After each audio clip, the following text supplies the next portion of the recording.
आज संघराज्य व त्याचे राज्यक्षेत्र हा भाग 1 मधला आर्टिकल पहिला अनुच्छेद पहिला आपण आज चर्चेसाठी घेतोय।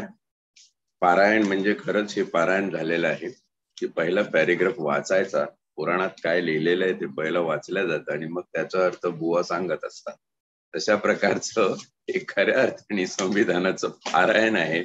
आपण पहिल्या आर्टिकलकडे, पहिल्या अनुच्छेदाकडे येऊया। पहिला अनुच्छेद असं सांगतो की संघ राज्याचे नाव व राज्य क्षेत्र। आता राज्य क्षेत्र कुठलं असावं आणि या एकंदर क्षेत्रफळाला नाव काय देण्यात यावं। तर भारताचं आत्ताचं जे पूर्ण क्षेत्रफळ आहे ते आहे 32,87,263 चौरस किलोमीटर।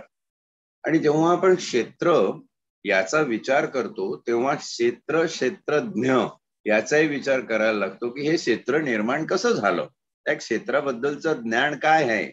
आणि असं क्षेत्रज्ञ विचार जर आपण केला तर आपल्या लक्षात येतं, या ठिकाणी पुढे म्हटलेलं आहे की इंडिया दॅट इज भारत, अर्थात भारत।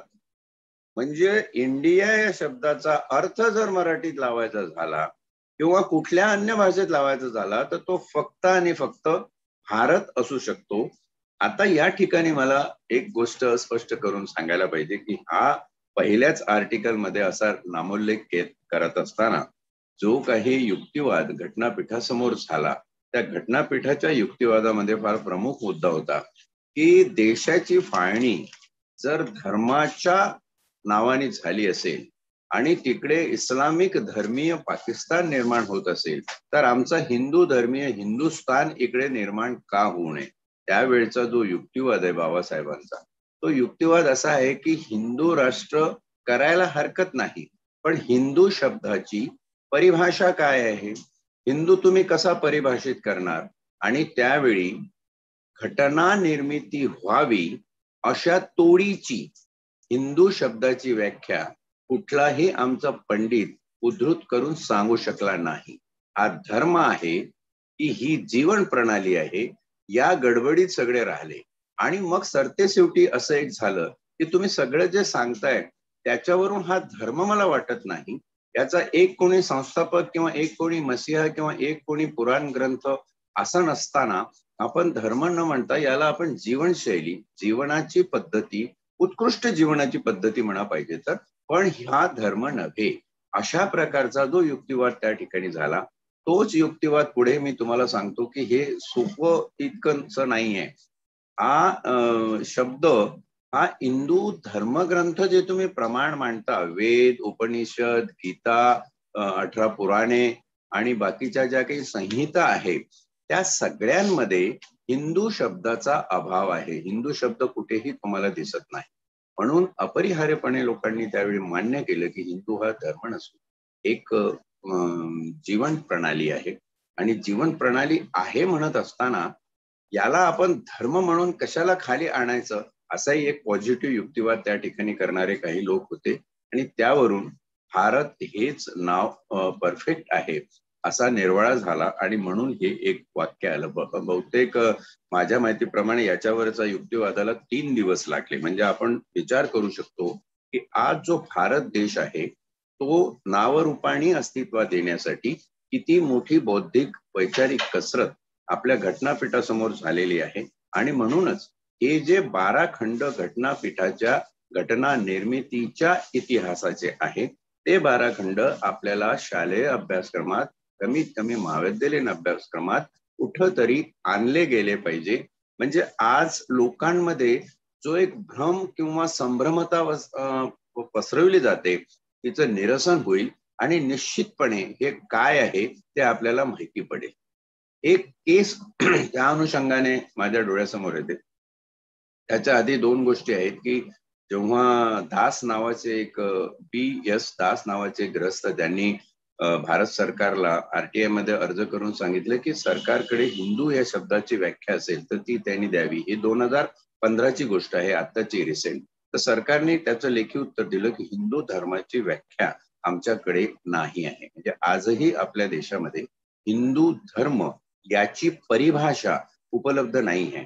ज्या लोकांना असं वाटतं की हे हिंदू राष्ट्र होईल, त्यांना माझी नम्र विनंती आहे की हिंदू शब्द तरी तुम्ही पुनर्परिभाषित करून दाखवण्याचा प्रताप करा. उगाच भावनिक पद्धतीने न जाता थोडंसं बौद्धिक विवेचनाकडे वळा आणि हिंदू धर्माची भाषा काय आहे ते तुम्ही, परिभाषा काय आहे, हिंदूंची व्याख्या काय करता येईल हे तुम्ही सांगा. पण हे ते सांगणार नाही. त्याचं कारण असं आहे की हिंदू धर्माच्या जडणघडणीमध्येच चातुर्वर्ण्य पुरस्कृत जात व्यवस्था आहे आणि त्या जात व्यवस्थेच्या विरुद्ध केवळ आंबेडकर नाही तर गांधी, नेहरू हे सगळेच समाजवादी लोक जे होते हे त्याच्या विरुद्ध होते. त्याच्यामुळं या ठिकाणी ती काही डाळ शिजली नाही. आणि आता 70 वर्षानंतर जे कोण लोक प्रयत्न करत आहेत, माझी खात्री आहे जोपर्यंत हे संविधान आणि आपली पारायणं चाललेली आहेत याच्यामध्ये त्यांचा जो काही उद्देश असेल धार्मिक राज्य हे करण्याचा, ते होणार नाही. त्यावर दुसरा प्रबल युक्तिवाद असा होता की या ठिकाणी आपण धर्म जर धरला तर केवळ हिंदू नाही आहे, बरेचसे मुस्लिम जे पाकिस्तानात जाऊ इच्छित नाही ते मुस्लिम धर्मीय म्हणून इथं राहू इच्छितात. शीख बांधव आपले आहे, जरी हिंदू धर्माचा भाग असले तरी तो एक स्वतंत्र धर्माचा दर्जा प्राप्त झालेला संप्रदाय आहे, त्याला पण आपण नाकारू शकत नाही. शिवाय बुद्ध धर्म आहे त्यालाही आपण नाकारू शकत नाही. पारसी आहे, हे सगळे धर्म विचारात घेतले आणि उद्या जर आपण याला हिंदू राष्ट्र म्हटलं तर कसं शक्य आहे? उद्या द्वेष निर्माण झाला आणि हिंदू म्हणाले की नाही तुम्ही लोक इथून निघून जा, म्हणजे किती भारताचे तुकडे करायचे? तसंही एक पाकिस्तान आणि पश्चिम पाकिस्तान, पूर्व पाकिस्तान, आता जो बांगलादेश वगैरे याच्यामध्ये हे विखंड झालेलं आहे. आणि हे क्षेत्र एकंदर निर्माण करून आपल्याला भारत या संकल्पनेचा समावेशक विचार करायचा आहे. म्हणून याला हिंदुस्थान नाव देणं योग्य होणार नाही, आपण याला भारतच म्हणूया. त्याहून एक पुढचं आहे की रिसेंट 95-96च्या ज्या निवडणुका झाल्या त्या निवडणुकामध्ये मुंबईचे मनोहर जोशी जे माजी मुख्यमंत्री होते महाराष्ट्राचे, त्यांच्या विरुद्ध भौरा नागोजी पाटील नावाचे एक ग्रस्त होते आणि त्यांनी सुप्रीम कोर्टामध्ये एक याचिका दाखल करून असं म्हटलं होतं, हायकोर्टामध्ये मुंबईच्या हायकोर्टात याचिका दाखल करून असं म्हटलं होतं की यांनी हिंदू धर्माचा वापर केलेला आहे निवडणुकीमध्ये, त्याच्यामुळे ही निवडणूक रद्दबातल व्हावी. आणि हायकोर्टाने ते मान्य केलं होतं. त्याच्यामध्ये बाळासाहेब ठाकरेंचं भाषण होतं, प्रमोद महाजनांची भाषणं होती, रमेश प्रभूची भाषणं होती त्या काळी. आणि ती भाषणं हायकोर्टाने समजलं का हे धर्माच्या नावावर विचारणा करण्यात आलेलं मतदान आहे, त्याच्यामुळे असं करता येत नाही. पीपल्स रिप्रेझेंटेटिव्ह ऍक्ट प्रमाणे हा काही निवडणुकीचा खरा भाग होऊ शकत नाही, तर ती निवडणूक रद्द झाली. पुढची गंमत महत्वाची आहे. मनोहर पंत ही हा खटला त्यांच्या विरुद्ध लागल्याने सुप्रीम कोर्टामध्ये गेले आणि सुप्रीम कोर्टामध्ये माझ्या माहितीप्रमाणे NPP साळवी जे नामांकित वकील आपल्या आताचे हरीश साळवी आहे त्यांचे वडील, यांनी तो युक्तिवाद केला की हिंदू हा धर्मच नाहीये, त्याच्यामुळं मुंबई हायकोर्टाचा निर्णय हा रद्द व्हावा. आणि गंमत त्याच्या पुढची अशी आहे की हिंदू हा धर्म नाहीये हे सिद्ध करण्यासाठी साळवे साहेबांनी काय पुरावा दिला, तर घटनाकार doctor Babasaheb Ambedkar annihilation of caste system in India, त्यांच्या जात निर्मूलन भारतातलं या पुस्तकामध्ये जे विवेचन करतात ते विवेचन बघा. त्या विवेचनावरून हे सिद्ध होतं की हिंदू हा धर्म नव्हे. आज माझी तरुणांना हीच विनंती आहे की थोडासा अभ्यास करून तुम्ही बघा की भारत हे नाव या देशाला कशा पद्धतीने त्यावेळच्या दूरदृष्टी असलेल्या घटनाकारांनी निर्देशित करून दिलेला आहे. आणि हिंदुस्थान हा होऊ शकत नाही. पाकिस्तान झाला असेल तो त्यांचा भाग आहे, लोकांनी कसा विचार करावा ते त्यांचं ते करत बसतील. पण आपण या इतक्या महाकाय भूखंडामध्ये जे राहतो आहोत, या महाकाय भूखंडाला हिंदू या बिरुदा पलीकडे खूप मोठा दैदिप्यमान असा इतिहास आहे. आणि तो इतिहास स्पष्ट करताना घटनापीठा समोरचे जे काही पॉझिटिव्ह सकारात्मक विचार करणारे भारताच्या नावासाठी लोक होते, त्यांनी जो इतिहास मांडला की भारत या नावाची निर्मिती कशी झाली. आणि आपल्याला इथं दिसतं की भारत या नावाची निर्मिती राजा भारत जो दुष्यंत शकुंतलेचा पुत्र त्याच्या नावावरून झालेली आहे. मग तो नेमका कसा होता? असे खूप राजे भारताच्या इतिहासात झालेलं आहे. मग भारतच का एवढा मोठा नावाजलेला आहे आणि त्याच्याच नावाने इतका उदो जगभर का होतो? तर त्या राजाची खरी कीर्ती, खरी महत्ता कशात असेल? तर त्याच्या पुढचा एक प्रसंग मोठा महत्वाचा आहे की त्या भरत राजाला 3 राण्या होत्या आणि 3 राण्यांपासनं त्याला 9 पुत्र होते. 9 पुत्र असताना युवराज सगळे राजानी या 9ही त्यांच्या मुलांची परीक्षा घेतली की माझा उत्तराधिकारी होण्याचं सामर्थ्य या 9 पैकी किती लोकांमध्ये आहे. आणि आश्चर्य असं वाटेल की ते 9चे 9 फेल झाले. कुठल्याही मुलामध्ये ती सक्षमता माझा उत्तराधिकारी होण्याची नाही हे जेव्हा राजा भरताला समजलं, तेव्हा राजा भरतानी असा कोण सक्षम असू शकतो माझ्या राज्यामध्ये म्हणून शोध घेतला. आणि एक अनाथ मुलगा एका ऋषी कुलामध्ये शिक्षण घेत होता, तो त्याच्यामध्ये समोर आला आणि निष्पन्न झालं की याच्यात सगळ्या प्रकारच्या क्वालिटी आहे. त्याच्या 2-2, 3-3 चाचपण्या शारीरिक, बौद्धिक, मानसिक, आध्यात्मिक काय असेल त्या सगळ्या झाल्या आणि त्याच्यातून त्याची निवड झाली. भरत राजाने त्या मुलाचा एक दुसरा नामकरण विधी करून त्याचं नाव ठेवलं भूमन्यू. भूमन्यू या शब्दाला जर अर्थ बघायला गेला आणि त्याची किंमत बघायला गेली तर भूमीला जो मान्य तो भूमन्यू, म्हणजे रयतेला, जनतेला जो मान्य आहे तो तिचा राजा असला पाहिजे. जनतेला मान्य नसणारा माणूस जर मानगुटीवर बसून जनतेचा राजा म्हणून तुम्ही प्रस्थापित करत असाल तर हे काही राज्य नीट चालू शकत नाही. मला वाटतं हा इतिहासातला आद्य लोकशाही तत्वाचा प्रवाद मानला गेला पाहिजे. आणि हे राजा भरताचं खरं वैशिष्ट्य आहे की राजा भरताने खऱ्या अर्थाने मातीमध्ये या भारताच्या लोकशाहीची मूल्य रुजवली. दुसरा अर्थ भारत या शब्दाचा अमरकोशामधला दिला आणि त्याच्यात असं म्हटलं की भारत, भा म्हणजे ज्ञान, अभा प्रभा, आणि रत म्हणजे ज्याच्यात रात्रंदिवस ते मुरलेलं आहे, जिरलेलं आहे, रत झालेलं आहे. ज्ञान ज्या मातीत, ज्या भूखंडात रत झालेलं आहे या नाम भारत. असा भारताला दैदिप्यमान इतिहास असताना आपण सुज्ञ लोकांनी त्याला केवळ एका धर्माच्या गाठीला बांधून टाकायचं आणि याचं हिंदू स्थान करून, हिंदू राष्ट्र करून आपण हे करून टाकायचं, तर आपण आपल्याच हाताने आपला लौकिक कमी करतो आहे, त्याचा आलेख कमी जातो आहे. आपण असंच, ही फार जुनी संस्कृती आहे म्हणून ताठ मानाने उभं राहूया असा जो एक प्रवास त्या ठिकाणी झाला आणि त्याच्यातून सगळ्याच एकमत होऊन नंतर इंडिया अर्थात भारत हे नाव निश्चित झालं. आता हे नाव निश्चित होण्यामागे एवढं सगळं सांगण्याचं कारण असं आहे की ज्या काही शक्ती त्यावेळी अशा होत्या की ज्यांना वाटत होतं की नाही हे आपण धर्माचंच राज्य करावं, त्या आजपर्यंत अविरत त्यांच्या पद्धतीने कार्यरत आहे. पण कुठल्याही कालखंडात त्या यशस्वी होऊ शकत नाही.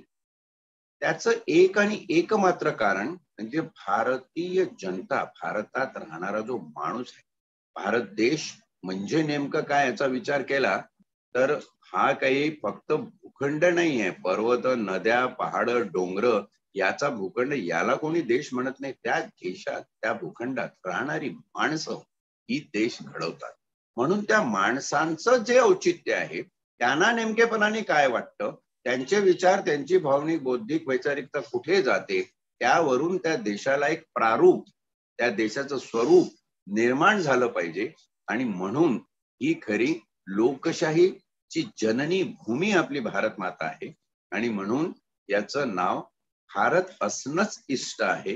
हिंदू राष्ट्र म्हणून याला हिंदुस्थान कराल तर आपण आपल्याच संस्कृतीला संकुचित केल्याचं पाप आपल्या हातून घडेल आणि म्हणून भारत हे नाव सरतेशेवटी याच्यामध्ये निर्देशित झालं आणि घटनेमध्ये या नावाला अधिष्ठान मिळालं. माझी विनंती आहे माझ्या सगळ्या युवक मित्रांना, जे कोण हे पारायण बघत असतील, याच्यावर जर आपण खऱ्या अर्थाने म्हणजे भावनिकता बाजूला ठेवून निस्पृहपणे आपल्या बौद्धिक क्षमतेचा वापर करून जर बघितलं तर खरंच भारत नाव हे आम्हा सर्वांना, अबाल वृद्धांना, स्त्री पुरुषांना, लहान थोरांना केवळ आणि केवळ भूषणावह आहे. आपण बघत नाही, वाचत नाही, आपल्या इतिहासात आपल्या दैदिप्यमान संस्कृतीचं पारायण आपण करत नाही, म्हणून हे सगळं धर्मनिष्ठित झालेलं आहे. आणि पारायण करायचं झालं तर काय, तो दैदिप्यमान इतिहास कुठला असेल तो जाऊ द्या, पारायण ही धर्माची, म्हणजे कुठूनतरी मग इकडून तिकडून आणून धर्मतत्व घुसडायची, मग त्याच्यामध्ये हे आमचं आहे ते आमचं आहे. जिथं वेद उपनिषद हिंदूंचं नाव घेत नाही, किंवा महाभारतामध्ये रामायणामध्ये तुम्हाला हा शब्द सांगत दिसत नाही, सुप्रीम कोर्ट म्हणतं की हिंदू हा धर्म नाही, तर केंद्र सरकारकडे त्याची परिभाषा नाही, असं सगळं असताना आपण सत्यापासून असत्याच्या जगामध्ये भासमान व्हर्च्युअल जगामध्ये जगून आपल्या स्वतःची, आपल्या येणाऱ्या पिढ्यांची हानी करून घेत आहोत. हा एक महत्वाचा संदेश संघराज्याचे नाव या मथळ्याखाली आज आपल्याला लोकांना दिला गेला पाहिजे, आणि त्याचा त्या दृष्टीनं प्रचार आणि प्रसार झाला पाहिजे. त्याच्या पुढचा शब्द आहे की इंडिया अर्थात भारत हा राज्यांचा संघ असेल. म्हणजे संघांचं राज्य नसेल का, स्टेटचं राज्य नसेल का. यावरही एक प्रवाद आहे की घटनापीठासमोर झालं की let us call it United states of India. जसं युनायटेड स्टेट्स ऑफ अमेरिका आहे, USA आहे, याला आपण युनायटेड स्टेट्स ऑफ इंडिया म्हणूया. म्हणजे संघांचं राज्य, जेणेकरून बघा राज्याचा संघ हा फेडरल कन्सेप्ट आणि संघांचं राज्य हा युनियन कन्सेप्ट आहे, आपण इंडियन युनियन म्हणतो. तर हे दोन्ही प्रवाद या संघाचं राज्य विरुद्ध राज्याचा संघ याच्यावर जेव्हा वादविवाद झाले, तेव्हा असं झालं की राज्याचाच संघ असणं आवश्यक आहे. कारण संघांचं राज्य म्हटलं तर मग राज्य जे करेल ते सगळ्या संघांना बघावं लागेल, करावं लागेल. आणि राज्यांचा संघ म्हटलं तर प्रत्येक राज्याची भौगोलिक, सांस्कृतिक, सामाजिक जडणघडण ही वेगळी आहे, त्यांची भाषा वेगळी आहे. भाषावार प्रांत रचनेमध्ये जेव्हा आपण बघू तेव्हा आपल्या लक्षात येईल की किती सखोल विचार आपल्या जीवनाच्या विविधांगी गुणात्मक उत्पत्तीचा या घटनाकारांनी केलेला आहे. की मनुष्य म्हणजे नुसतं मनुष्य नाही हो, त्याच्यामध्ये त्याची शेतीवाडी, घरदार हे आलं पाहिजे, त्याची भौगोलिक स्थिती, त्याच्या नद्या पर्वत आली पाहिजे, त्याची खडी बोली, त्याच्या भाषा त्या आल्या पाहिजे, त्याच्यामध्ये त्याची संस्कृती आली पाहिजे, तो कुठले सण साजरे करतो हे आलं पाहिजे. आणि ही स्वायत्तता जर आपल्याला प्रत्येक राज्याची अबाधित ठेवायची असेल तर राज्य हे फेडरल स्ट्रक्चर असलं पाहिजे, युनिटरी स्ट्रक्चर असता कामा नये.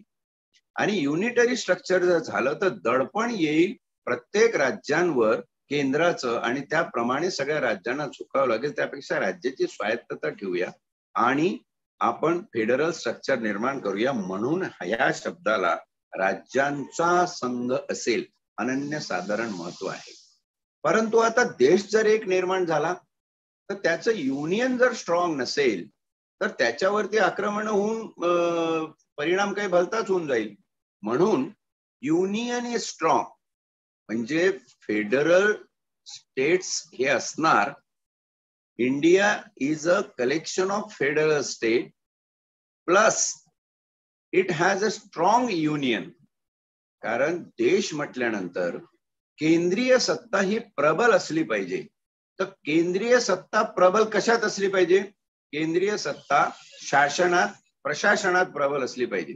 ती केंद्रीय सत्ता जनतेची सांस्कृतिक जीवनाची कास किंवा त्याच्यामध्ये असलेले त्यांचे श्रद्धा, उपासना, विश्वास त्याच्यावर प्राबल्य असून उपयोग नाही. म्हणजे सूक्ष्म विचार आहे या ठिकाणी लक्षात घ्या. जनतेचं वी द पीपल हे जेव्हा वाक्य आपण, म्हणजे आम्ही लोक कसे आहोत, आम्ही लोकांचा विचार पदोपदी करण्यात आलाय. Union of India is strong. भारताचं जे संघराज्य आहे ते केंद्रस्थानी प्रबल आहे. त्याचप्रमाणे छोट्या छोट्या राज्याची स्वायत्तता सुद्धा अतिशय बेमालूमपणे सुंदर रीतीने जपल्या गेलेली आहे. म्हणजे राज्याचा संघ की संघांचं राज्य असा विचार केला तर या दोन संज्ञांमधून जो अर्थ प्रेरित होतो तो असा आहे की we are federal state plus our union is strong. ही जी कसबी कसरत ज्या बाबासाहेब आंबेडकरांच्या नेतृत्वाखाली घटना समितीच्या ड्राफ्टिंग कमिटीने केली आणि एकंदरच डॉक्टर राजेंद्र प्रसाद जे घटना समितीचे अध्यक्ष होते त्यांच्याकडे हे सगळं जात असे आणि तिथे ज्या ज्या मुद्द्यांवर दुमत तिमत असं होत असे त्या त्यावेळी इलेक्शन्स होत असे, मतदान होत असे, मतदानाने ज्याला जास्त मतं मिळत ती संज्ञा आणि ते शब्द याच्यामध्ये सिलेक्ट होऊन घटनेमध्ये आलेले आहे. म्हणजे घटनेचा एक एक शब्द माणिक मोत्यासारखा दैदिप्यमान आहे हे या ठिकाणी मी सांगू इच्छितो. म्हणून इंडिया अर्थात भारत हा राज्यांचा संघ असेल. आता ह्या राज्याची व्याप्ती काय असणार आहे, कारण आपण जे भाग 1 आणि अनुच्छेद पहिला बघतो आहे त्याच्यामध्ये संघ राज्य व त्याचे राज्य क्षेत्र. राज्य क्षेत्र याचा विचार करताना आता आपल्या लक्षात येईल की जी राज्य क्षेत्रे आपण म्हटलेली आहे त्या राज्य क्षेत्रामध्ये खाली त्यांनी त्याचे 3 खंड करून व्याख्या दिलेली की राज्यांची राज्यक्षेत्रे म्हणजे जी जी छोटी छोटी स्टेट्स आहे, आंध्र, महाराष्ट्र, मध्य प्रदेश, उत्तर प्रदेश, अशा राज्यांची राज्यक्षेत्रे ही भारतामध्ये समाविष्ट असतील. दुसरं म्हटलंय पहिल्या अनुसूचित निर्दिष्ट केलेल्या संघ राज्यक्षेत्रे. आता राज्यक्षेत्रे आणि संघ राज्यक्षेत्रे या ठिकाणी जर तुम्ही बघितलं तर तुम्हाला इथं असं दिसेल की ज्या काळामध्ये ही घटनापीठ आपली घटना लिहिण्याची कसरत करत होतं तेव्हा भारतामध्ये 9 ब्रिटिश प्रांत होते. सीपी बेरारचं वगैरे नाव आपण ऐकतोय. 9 ब्रिटिश प्रांत होते. त्याच्यानंतर 3 चीफ कमिशनरचे प्रांत होते. हे चीफ कमिशनरचे प्रांत ज्या ज्या ठिकाणी हायकोर्ट अस्तित्वात होतं म्हणजे मुंबई, मद्रास आणि दिल्ली या ठिकाणचे जे प्रांत आहेत त्यांना चीफ कमिशनरचे प्रांत म्हटलं गेलं होतं. आणि त्याशिवाय आमच्याकडे त्यावेळी 552 245 नव्हे 552 हे संस्थानिकांचे प्रांत होते. म्हणजे हे जे राज्यांची राज्यक्षेत्रे हा जो इथे शब्द वापरला गेलेला आहे आणि त्याशिवाय खाली म्हटलेलं आहे की पहिल्या अनुसूचीत निर्देशित केलेली संघ राज्यक्षेत्रे. आता पहिल्या अनुसूचीमध्ये जर तुम्ही बघितलं तर तुम्हाला सगळ्या राज्यांची नावं तिथं बघायला मिळतात. पहिला आंध्र प्रदेश आहे, आसाम आहे, बिहार आहे, तिथपासून जे सुरू होतं पंजाब, राजस्थान, उत्तर प्रदेश, पश्चिम बंगाल, त्यानंतर केरळ, गुजरात, मध्य प्रदेश, तामिळनाडू, महाराष्ट्र, कर्नाटका, ओडिसा ही सगळी लिस्ट दिलेली आहे. 28 राज्यांची लिस्ट या ठिकाणी दिलेली आहे. पण त्याशिवाय एक वेगळं ख म्हणून कलम टाकायची गरज का पडली, कारण राज्यांची राज्यक्षेत्रे हा संदर्भ वेगळा आहे आणि पहिल्या अनुसूचीत सांगितलेली संघ राज्यक्षेत्रे वेगळी आहे. म्हणजे जितकी संघ राज्यक्षेत्र इथं उपलब्ध आहे त्याशिवायही या भारताची इतर राज्यक्षेत्रीय मालकी आहे, भूसंपादनाच्या दृष्टीनं आहे. आणि तिसरं म्हटलंय संपादित केली जातील अशी अन्य राज्यक्षेत्रे मिळून बनलेले असेल. भारत देश कसा बनलेला असेल, भारत देश जे त्या ठिकाणी पहिल्यापासून राज्य आहे त्यांचा बनलेला असेल. जी राज्यक्षेत्रे आहेत त्या क्षेत्रामधून स्टेट निर्माण झालं असेल, जे आपल्याला दुसऱ्या आणि तिसऱ्या अनुच्छेदामध्ये बघायला मिळतं की संसदेला ते सगळे अधिकार दिलेले आहेत की कुठली 2 राज्य एकत्रित ठेवायची, कुठल्या राज्यांमध्ये भाषावार त्यांच्या संस्कृतीचा विचार करून वेगळे करायचे, कुठलं नवीन राज्य निर्माण करायचं, कुठलं राज्य कुठामध्ये मिक्स करायचं, हेही त्यावेळी त्यांच्या लक्षात होतं आणि त्यानुसार त्यांनी ही योजना केलेली आहे. सांगण्याचा उद्देश माझा एवढा आहे की घटनेतला शब्द आपण वाचत असताना सरसकट भाषणासारखा असा वाचून टाकला तर तेवढा अर्थ त्याचा निर्गमित होत नाही. परंतु एकेका शब्दावर लक्ष देऊन वाचलं की जसं पहिल्या अनुच्छेदामधलं जे क आहे ते म्हणतं राज्यांची राज्यक्षेत्रे आणि ख म्हणतं पहिल्या अनुसूचित विनिर्दिष्ट केलेली संघ राज्यक्षेत्रे. म्हणजे संघ राज्यक्षेत्रे आणि राज्याची राज्यक्षेत्रे याच्यातला प्रवाद समजून घेताना आपण हे समजून घ्यायला पाहिजे की त्यावेळी 9 ब्रिटिश प्रांत, 3 चीफ कमिशनरचे आणि 552 संस्थानिकांचे प्रांत होते. आता या ठिकाणी काही संस्थानिकांच्या बाबतीत थोडीशी माहिती घेणं आवश्यक आहे, कारण घटनापीठाला एवढे दिवस काय लागले, इतकं काय 3-3 वर्ष घटना लिहायची असते का वगैरे आताची लोक बोलतात. ते तिसरी पास झालेले नाही ते लोक हे बोलत असतात, तर ठीक आहे, त्यांना क्षमा करून द्यायची. पण काय कसरत त्यावेळी या घटनापीठाला, अक्षरशः सरदार पटेलांपासून नेहरू हे सगळे लोक त्याच्यामध्ये सामील होते, त्याशिवाय झाली नसते. मी 1-2 गोष्टी सांगतो म्हणजे आपल्याला त्याच्यातून माहित पडेल.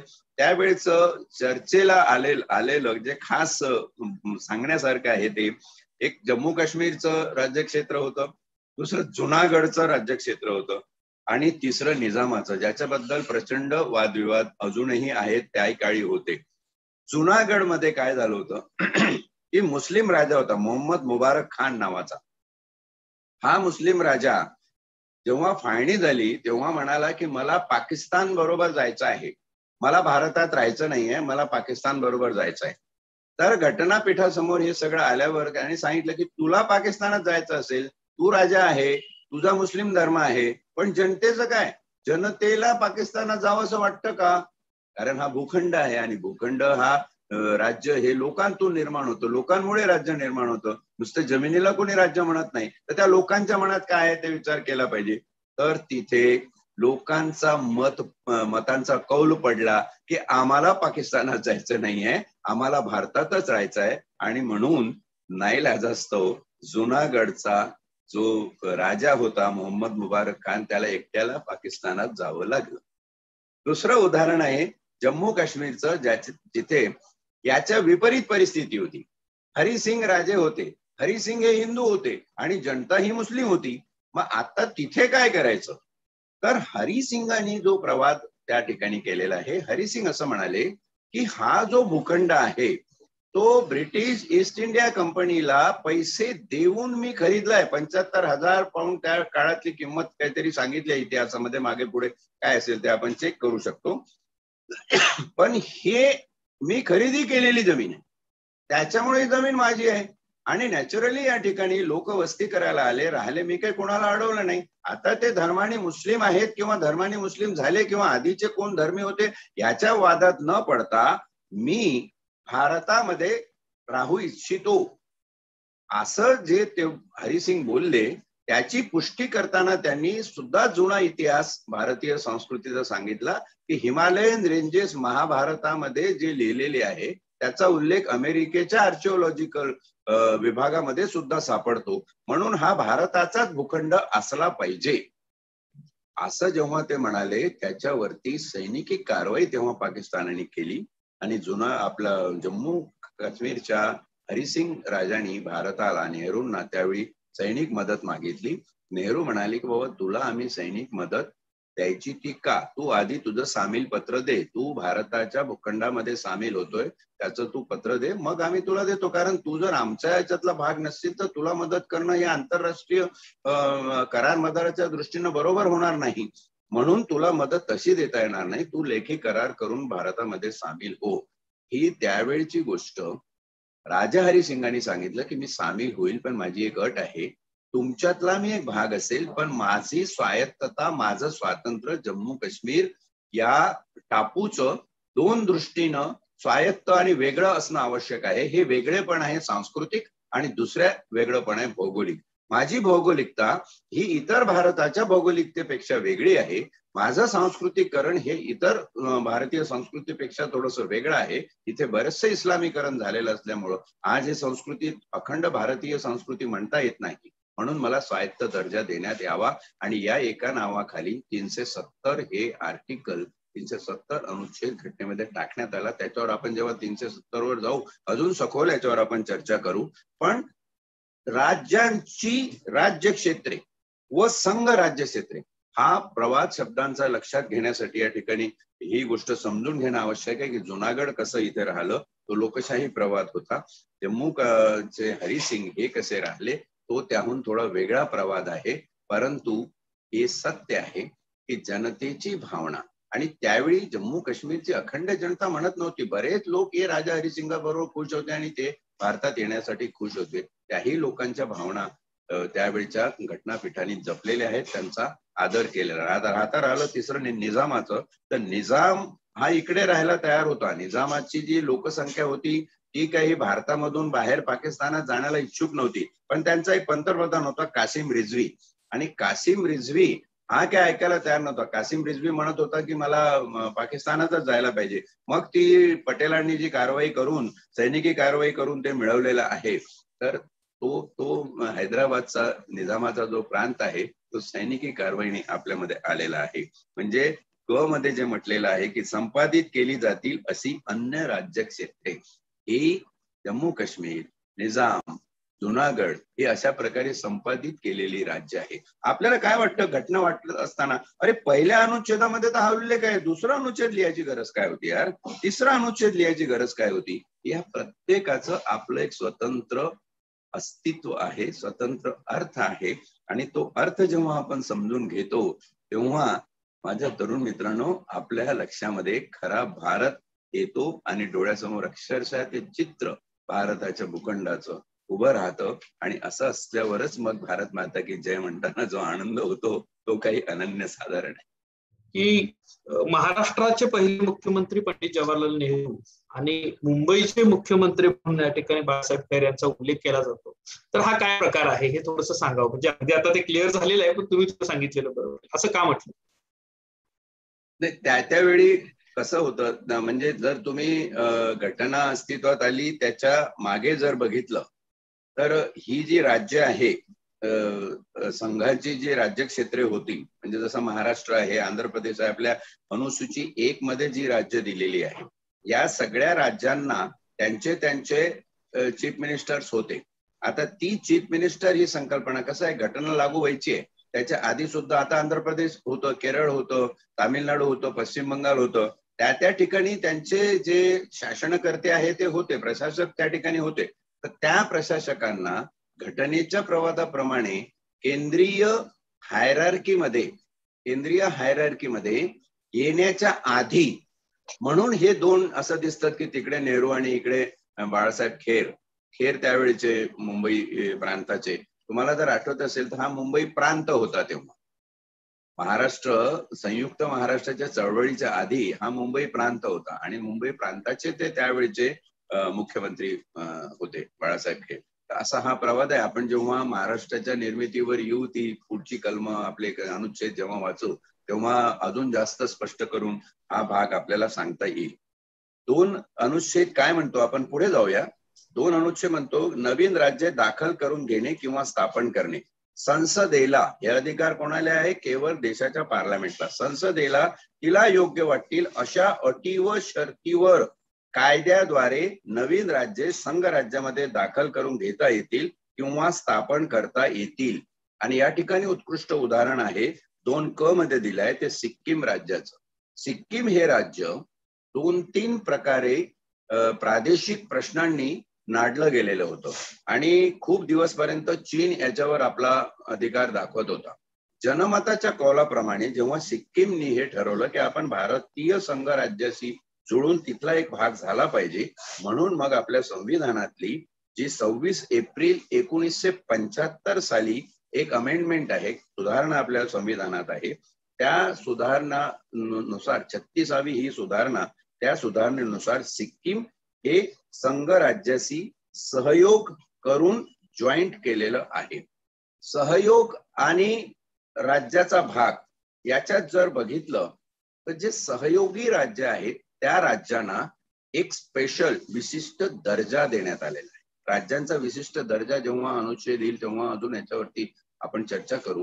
पण एक दर्जा दिल्यानंतर कसं होतं की काही बाबतीत त्या भूखंडाचा आणि तिथल्या संस्कृतीचा विचार करून, भौगोलिकतेचा आणि सांस्कृतिक बाबींचा विचार करून काही विशिष्ट सवलती त्या राज्यांना देण्यात येतात की ज्या जीवनाच्या अंगावर केंद्राचा अंकुश नसेल. याचा अर्थ ते निरंकुश असतील असं होत नाही. केंद्राचा अंकुश जो इतर राज्यात आहे तो तिथं नसेल, कारण त्यांना त्यांची ती विशिष्ट जडणघडण लक्षात घेऊन दिलेली सवलत आहे. म्हणून सहयोगी करणे, म्हणून सिक्कीम हे संघ राज्याशी सहयोगी करणे, इथं सामील करणे असं नाही म्हटलेलं आहे, सहयोगी करणे असं म्हटलं आहे. जेव्हा आपण सहयोगी म्हणतो तेव्हा त्याला काहीतरी विशेष सवलत दिलेली आहे असाच त्याचा अर्थ होतो. पुढे आपण अनुच्छेद 3 बघूया. त्याच्यामध्ये नवीन राज्याची निर्मिती आणि विद्यमान राज्यांची क्षेत्रे, सीमा अथवा नावे यात फेरफार, हा पण एक फार महत्वाचा याच्यातला अनुच्छेद आहे, जो म्हणतो की संसदेला कायद्याद्वारे एक कोणत्याही राज्यापासून एखादे राज्यक्षेत्र अलग करून अथवा 2 किंवा अधिक राज्ये किंवा राज्याचे भाग एकत्र जोडून अथवा कोणतेही राज्यक्षेत्र कोणत्याही राज्याच्या एखाद्या भागाशी जोडून नवीन राज्याची निर्मिती करता येईल. The wonderful and best example is Punjab आणि हरियाणा. दोन्ही राज्याची एकच राजधानी आहे चंदीगड. म्हणजे चंदीगड हा भूभाग हरियाणाचा आहे आणि चंदीगड हा भूभाग पंजाबचाही आहे. तर ही जी ब्युटी आहे आपल्या याची, तर हे लोकांचं सांस्कृतिक जीवन लक्षात घेऊन करण्यात आलेले चेंजेस आहे. आणि तसं प्रावधान घटनेमध्ये आहे. घटनाकारांची दूरदृष्टी आणि घटनाकारांची कसरत या ठिकाणी परत एकदा अधोरेखित होते.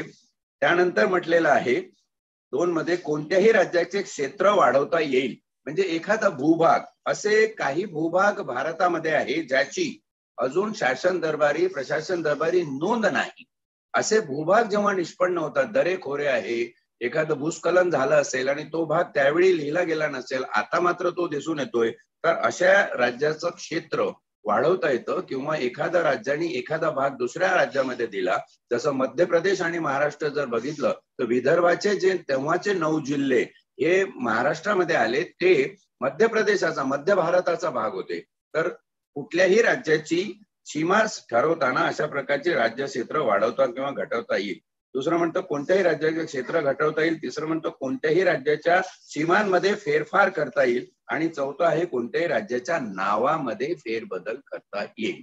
म्हणजे जनतेची तशी मागणी असेल तर असा संसद विचार करू शकते.